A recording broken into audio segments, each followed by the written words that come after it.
Loneliness, a word that many people run away from because they think it means abandonment, depression, or being alone. But philosophy says something else. Many of the greatest thinkers in history believed that loneliness is not only not frightening, but is actually the starting point for self-knowledge, freedom, power, and even true love. In this video, we look at the perspectives of Schopenhauer, Nietzsche, Buddha, Heidegger, Kierkegaard, Rumi, and several other philosophers, each of whom defined loneliness from a different perspective. Part 1. Schopenhauer. Solitude means freedom from inferiority. Schopenhauer was one of the first philosophers who considered solitude a virtue, not a flaw.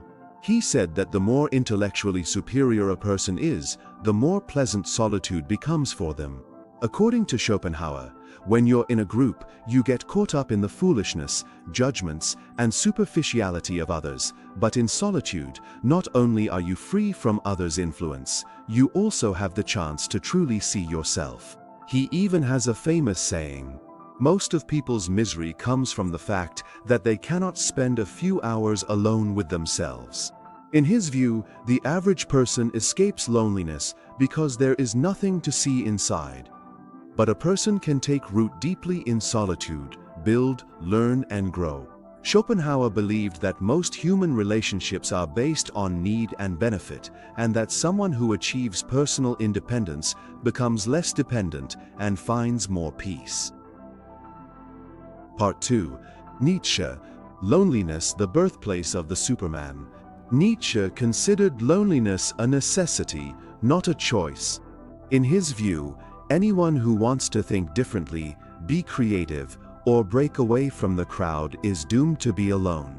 He says that he who goes his own way, no one will be with him. Nietzsche believed that man should distance himself from the herd. The herd, the same crowd, is the same normal, repetitive life. To become a superhuman, one must distance oneself from imitation, become free from the need for the approval of others, and face oneself. For Nietzsche, loneliness is a stage for rebirth. Part 3. The Buddha. Solitude means peace without dependence. Buddha considered the first step to freedom from suffering to be self-awareness. This awareness is only possible in silence and solitude. Buddha said, "Search within yourself. No one can be the guiding light for you." In the Buddhist view, solitude means distancing oneself from the noise of the mind, silencing the world's voices, and seeing the truth. For Buddha, a person attains peace when they let go of the need for others' approval. Part 4. Kierkegaard. Solitude means having faith in your own path. Kierkegaard, the father of existentialism, was always alone. In order to find his true self, he distanced himself from society and even from his beloved. He says that only in solitude can a person make choices. In his view, the individual must make their own decisions, accept responsibility for themselves, and stand alone in the face of life. Kierkegaard believed that the crowd takes away a person's courage, but solitude, even if difficult, brings a person back to their true self. Part 5. Heidegger. Solitude, confronting our very existence. Heidegger said that our lives are full of noise and distractions, and this noise causes us to run away from important questions. He said that only when a person is alone can they hear the true voices of existence. According to Heidegger, technology, society, daily work, and the people around us all cause us to become distant from ourselves. Solitude means returning to being. Section 6. Rumi. Solitude means meeting God. Rumi's perspective is mystical. He says that in the profound seclusion, often referred to as solitude, God truly embraces you completely and unconditionally. Rumi says that when a person is alone, they are separated from their fears and masks. True love, inner voices, inspiration, understanding, and creative power all come to a person in solitude. For him, solitude possesses a beautiful sanctity. Section 7. From Socrates to Sartre. Completing the perspectives. Socrates believed that dialogue with oneself is the most important form of wisdom, and this only happens in solitude. Marcus Aurelius, the emperor and Stoic philosopher, said that a person should have a fortress of tranquility within, a fortress that can only be built in solitude. Sartre considered solitude to be the result of human freedom.